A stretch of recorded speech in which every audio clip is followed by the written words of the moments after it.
Good morning, students. So today our next topic is vitamin deficiency diseases. So we know that from food we get nutrients. From food you are getting nutrients. So these nutrients are of two types. What are they? Macronutrients, macronutrients and micronutrients. Okay, so in food we are getting nutrients, and the nutrients are two types: macronutrients and micronutrients. In macronutrients you have carbohydrates, fats or lipids, and proteins. So coming to the micronutrients, in micronutrients we have vitamins and minerals.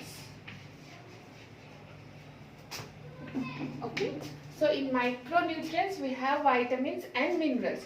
So macronutrients are necessary more. Means the quantity is more. So means they are needed more in amount for the body. So that's why they are called as macronutrients, because they are needed by the body in more amounts. That's why they are called as macronutrients. They are needed in very less amount, very minute amounts.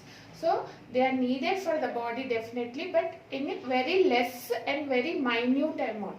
So, but they are very important for the body. If they are absent, it will lead to some diseases. So though they are needed for the body in very less amount, but it is very important to the body. Now we will see about the vitamins.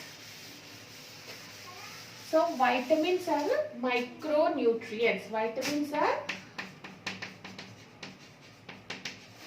micronutrients.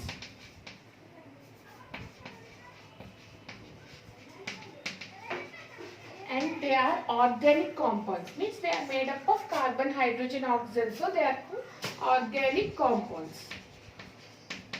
Organic compounds. Okay. So vitamins are micronutrients and they are organic compounds. So if you see the vitamins, they are of two types. Vitamins are classified into two types. Vitamins are classified into again two types based on their solubility. Based on solubility. Means in which they will be soluble. In which they are soluble. Either they are soluble in water or they are soluble in fat. Based on this, vitamins are classified into two types. First one is fat soluble vitamins. Fat soluble vitamins. Next one is water soluble vitamins.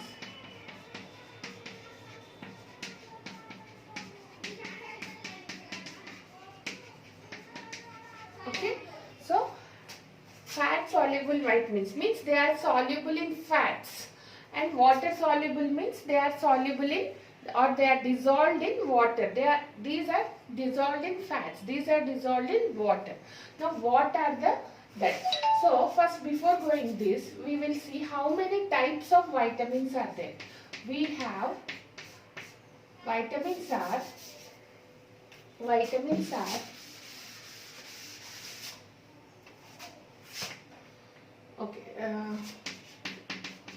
vitamins. We have vitamin A, B, C, D, E and K. So these are the different types of vitamins. These are the different types of vitamins. Vitamin A, vitamin B, vitamin C, vitamin D, vitamin E and vitamin K. Now if you see these group of vitamins, vitamin A, vitamin D,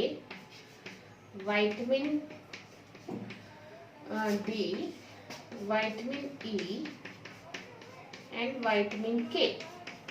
These are fat soluble vitamins. These are fat soluble vitamins, means they are soluble in fat. when you see water soluble, vitamin B and vitamin C comes under water soluble vitamins. Okay, so we have these many types of vitamins. Among them, vitamin A, D, E, K are soluble in fat, and vitamin B and C are soluble in water. So vitamins are divided into two types based on their solubility: fat soluble and water soluble. Now we have scientific names. We have names for that. You should know. In general terms, we will say vitamin A, B, C like that. But you have specific names for them. You should remember that names. So we will see the names of those names of the vitamins now.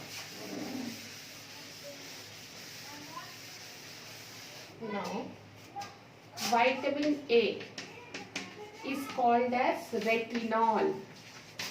Vitamin A is called as retinol.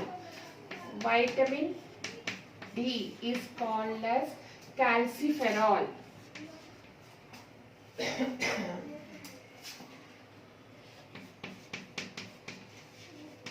Calciferol. Vitamin E is called as tocopherol.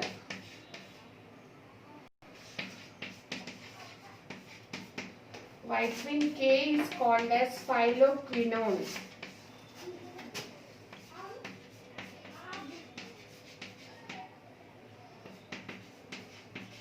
Okay, these are the names of the vitamin. Vitamin E is called as retinol.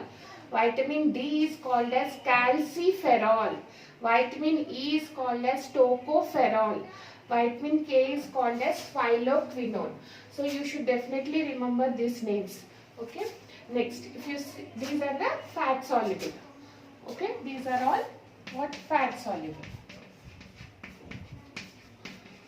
Now, if you see vitamin B, in this vitamin B is a large group which consists of several vitamins. In B complex, we will say vitamin B complex. In this, several B vitamins are also present.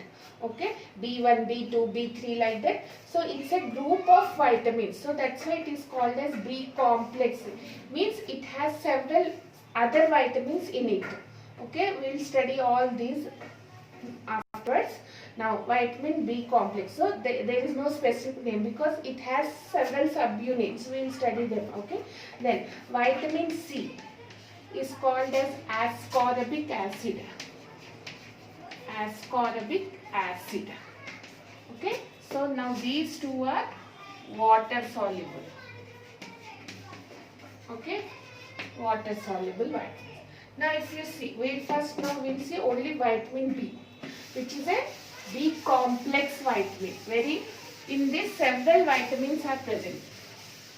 If you see vitamin B complex. So in this you have thiamine. First vitamin is thiamine. It is called as B1. Next, second vitamin is riboflavin.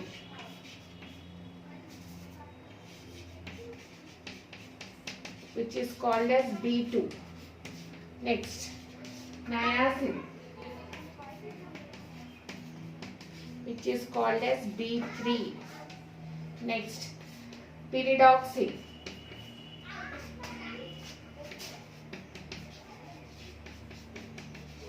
B4. Sorry, B6. This is called as B6. Next,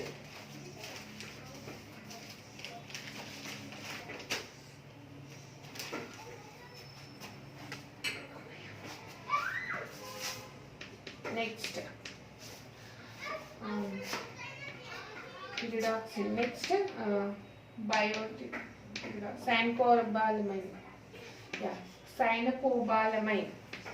Cyanocobalamin B12. Okay. Next,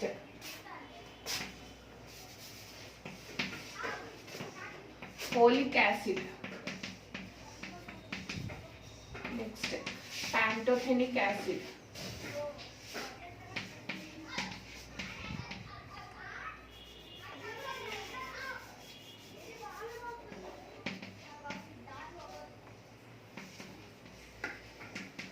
Pantothenic acid. Next, biotin.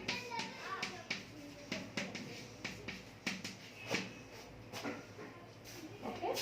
Now, these are the B complex vitamin. You have 8 subvitamins in the B vitamin. So that's why it is called as B complex vitamin. So thiamine, it is called as B1 vitamin. Riboflavin, B2 vitamin. Niacin, B3. Pyridoxine, B6. Cyanocobalamin, B12. Folic acid, pantothenic acid, biotin. You should remember the names and these numbers also. B1 is called as thiamine. B2 is called as riboflavin. B3 niacin. B6 pyridoxine. B12 cyanocobalamin. So this is about B complex vitamins. Now if you see the deficiency diseases. So lack of vitamins, if you are eating food which is lacking vitamins, it will lead to some diseases. Though vitamins are not synthesized in the body, like carbohydrates, proteins, lipids can be synthesized in the body. Means if you are taking food, the food will contain carbohydrates, proteins and nutrients. And new carbohydrates, new proteins, new whatever the body needs can be synthesized in the body. But vitamins are not synthesized in the body. They should be taken either through diet. So vitamins are vitamins should be taken through diet, mainly through diet. And some vitamins like vitamin B12 and vitamin D is synthesized by B12. Vitamin B12 is synthesized by bacteria present in the intestine. Okay. So we have good bacteria present in our intestine. That bacteria will synthesize B12 vitamin. And vitamin D is synthesized through sun rays. From sun rays, the raw material is absorbed and below the subcutaneous fat is present below the skin. So there vitamin D is synthesized. So mainly we will discuss about this one. Okay. Vitamin B12 is synthesized by the bacteria present in the intestine. So that bacteria is called as probiotic bacteria. Probiotic bacteria, that is good bacteria, very good bacteria which is necessary for our digestion. Okay, so that is called as probiotic bacteria. If you see, if you take some antibiotics, if you have some fever, you will be given antibiotics. Along with antibiotics, they will give definitely probiotics, because if you are taking antibiotic, the antibiotics will kill the bacteria present in the intestine. So the digestion problems or something, vitamin deficiency will occur. So to create new bacteria, they will give some probiotics along with the antibiotic, so that if the old bacteria die, the new bacteria will again regenerate through probiotics. Probiotic is nothing but the bacteria itself, the good bacteria itself. That's why they prescribe probiotics along with antibiotics. Okay. Now we'll see the deficiency diseases. So most of you know what are the, you should learn the table given in your textbook. What are the sources, from which food sources you are getting these vitamins. So there are many food sources, you should learn them. Then what are the deficiency diseases? Just I will describe only, you should learn them only main points. Vitamin A causes, vitamin A deficiency in the food causes night blindness. So you are not able to see in the night or in the dull light. Xerophthalmia, you studied in the 9th class. Okay. Vitamin A deficiency causes night blindness. And vitamin C deficiency causes what? scurvy. Very important. Vitamin C deficiency causes scurvy. This also you studied. Vitamin D deficiency causes weak bones. Osteoporosis means your bones will be very weak. Okay, osteoporosis. Next, vitamin E deficiency causes what? Sterility in males and sterility in males and abortions in females. Abortions in females. Next, vitamin E is also necessary for your skin health and your hair health. Okay. Next, what is vitamin K? Vitamin K is very important for blood clotting. If vitamin K is deficient in your body, blood clotting takes much time. So blood clots generally occurs within seconds or within 3 minutes. If vitamin K is deficient in your body, it takes more time to clot. So what happens? There is more blood loss. Okay, vitamin K deficiency leads to delay in the blood clotting. And vitamin B. So you have several vitamins and you need to study the deficiency diseases which are present due to vitamin B deficiency diseases. The main one is B12. B12 vitamin, what it do? B12 is responsible for absorption of vitamin D. So if B12 vitamin, it is responsible to keep your bones healthy. So vitamin D, though you take the vitamin D food or calcium food, the calcium mineral and vitamin D are absorbed into the body with the help of B12 vitamins. Okay, that's why B12 is very important. Now you are staying, most of the people are staying in the apartments, so they are not getting enough sunlight, and so most of the people nowadays are suffering from the deficiency of B12 and vitamin D disorder. So they are getting mostly the joint pains. And if you see, your mother asks to, if you are preparing some dal or rice, your mother asks us not to wash more. So generally you wash 2 or 3 times. What happens if you wash the dal 10 times or if you wash the rice 10 times? The vitamins are present on the rice, like on the rice you have thiamine vitamin, B1 vitamin. So if you wash, that is water soluble. Thiamine will dissolve in water and it will go off through water. And same the dal also. So you should not wash it more. Mostly just 2 or 3 times, so that you should conserve the vitamins, because as B and C are water soluble, they will dissolve in the water and they will go throughout the water. That's why you should take care before, you should think before washing the pulses or rice or even the vegetables also. Okay, so you need to prepare the chart entire and you learn the deficiency disorders, the sources from your getting. Okay, thank you.